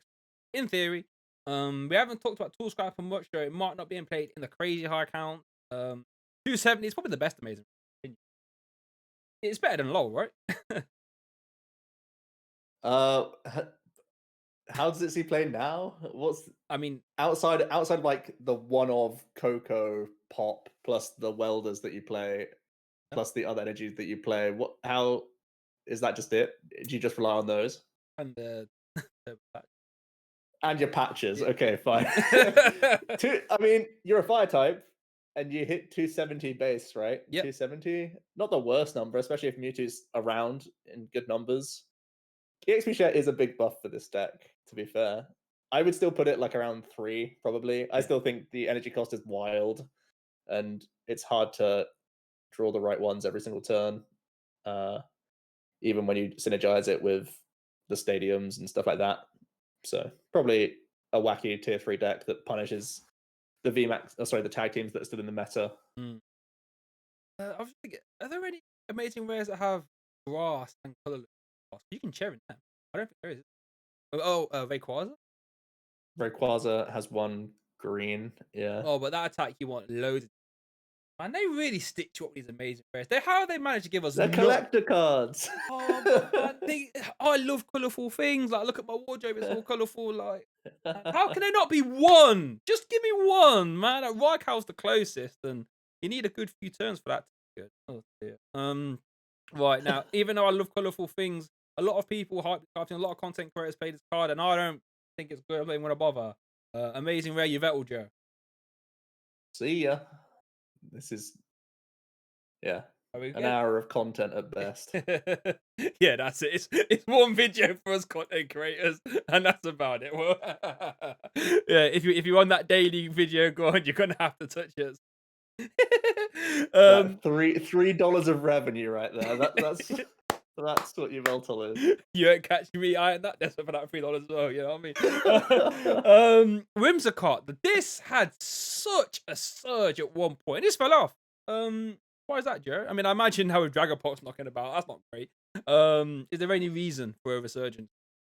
Typing is great. Outside of Dragapult, you love hitting Urshis. You love hitting Mewtwo. Yeah. So yeah, I think you're kind of happy right now. I think it's again, yeah, it depends on the drag is the main question mark I have around it. You could be slightly safer into ADP as well now, because again, ropes that you can play, which is nice. So I'd put it around 2.5 actually. I think it's knocking on the door again. Yeah. And there's actually upside to play it. Yeah. Yeah, no, for sure. I mean, we've all seen that initial surge of power. We know it can hit like a dump truck, and if it just gets Well, how many decks have we got here above it? 1, 2, 3, 4 that it hits for weakness that we know people are going to be playing. I could. And level ball is much better than Oh Great Ball, so snap! you can Yeah, actually get double basic down way easier and chain a lot easier, which is really nice for the deck. So Yeah. it gains a lot actually. Yeah, no, for sure. So there's your low key sleeper that, you know, if you want to be that, if you've been done that Wall Street bet, you want your diamond hands, go get yourself some Rimscots now. You can get yourself some good. I think actually could be pretty decent, for sure. All right, not Fine. too many to go. We've got 2 left, and then so we'll get you there for half time. Okay. Decigoons, Owls, all that stuff. Again, it's not a deck you won't catch me playing because, you know, I value my time. I like to have fun when I play Pokemon. This ain't a deck I have fun with. But, you know, you have to respect it. Strong deck, you know, safeguard. Looking at this other, there's a lot of ultra rares up there. I mean, Single Strike does go through, but super expensive for one prize. How do you feel Decigoons move forward, Joe? It's the same. It's where it's been this whole time, which is like top of tier 2, I'd say. Victini probably only plays like 1 Reshizard and 1-2 Volk maximum, so you can outdo them in terms of their answers. Rapid Strike typically has very poor answers, so that's like a nice free win for you. Yeah. Corviknight / Aurora Bronzong, they could both play Aegislash if they want to, but they probably won't. And the rest of the meta is basically the same. Dragapult can be awkward because they can slow shred through you, and they True. have snipe damage. So it doesn't really like a bit of extra shred in the game, but that's about it. And it kind of doesn't mind. Well, it kind of likes Mad Party and Whimsicott sort of coming back into relevance. It's hard for them to trade a lot, but their snipe damage and their goon pings especially can catch them back up. So if you want to play this deck, hope your opponent ain't seconds. I guess is the way. Yeah, it's always been that. It's always Right? been like that, though. Yeah, like I said, how much money? Right, last deck. I put a few. the copy. Vikavolt. Now I saw Zapdos put that in there. I can't personally think of a reason for why Vikavolt would get better. I mean, it gets a lot of fighting type. That's scary. Like, can you imagine? Like, even if you item lock, I'm sure Rapid Strike Urshifu can still send you to Bop Town. So, I've been very unimpressed with Vikavolt ever since it came out. So, all you people that said it was going to be good and be the next Toad. How you? Where's that energy? You're wrong. I told you, didn't I? Is there any reason for it to get better, Joe? It likes the XP share. That's Oh, about all it snap. likes. That's Yeah. about all it likes. So you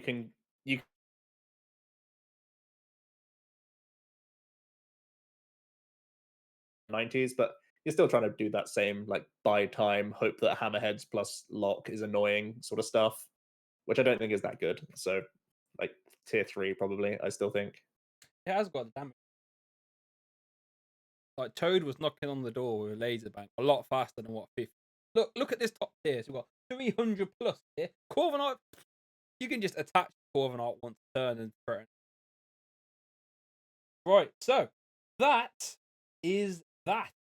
Yeah, that was my desktop. Well, so that can turn. Right, so there we go. Joe, what are your main decks coming out? Super brief. What are your main decks coming out?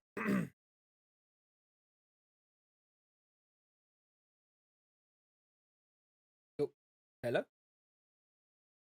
Oh no, I think have you muted? I can't. Oh, Ah, there we go. hello, there we go. Yeah, I can hear you now. I Hi. can hear you now. Yeah, what are your main decks coming out of Battle Styles then? What are your sort of big movers? What are your biggest ground shakers? For me, I feel Victini VMAX is being criminally under talked about, and I think that's gonna be the first thing I trade. That's what I'm most. What about you?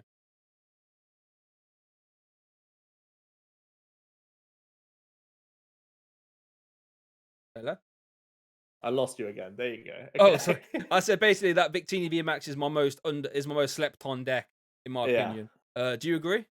Yes, I think Victini is safely very, very good. I'll be sinking way too much time into Rapid, Yeah. but Victini is going to be my get out of jail free card and just be safe and very, very strong. And then if you had to pick your favorite rapid strike decks, I know you've been playing a lot of in those said you're a big video. What's your favorite one immediately out the gates? Was it Welder? Yeah, I think Welder out the gate is probably my favorite, or Zacian, because Zacian is still a good core to fall back into. That seems fun. I have to give that a go. I have to make sure give that a little go, Zacian. Urshifu Rapid Strike. Well, thank you so much, Joe, for coming on and missing the first half of your Chelsea game. For some reason, if people don't know who you are, Joe, just hit 20k subscribers. Congratulations, by the way, as well. Thank you. In my opinion, my favorite content. Myself, obviously, I'm joking. My favorite Pokemon content creators. Where can they find you?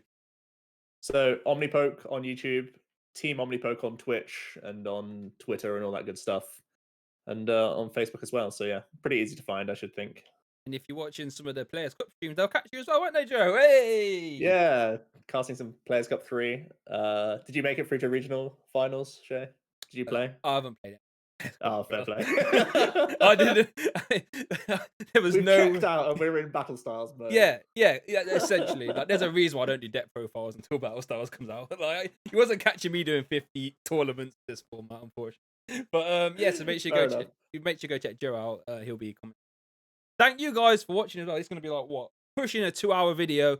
If you got this far, for some reason not subscribed, hit that subscribe button, drop the like. You know, this is almost 70 decks we've talked here, so come on. Probably the biggest tier this off the top of my head. But thank you so much for watching. Let's let Joe go now. And I'll see you all next time.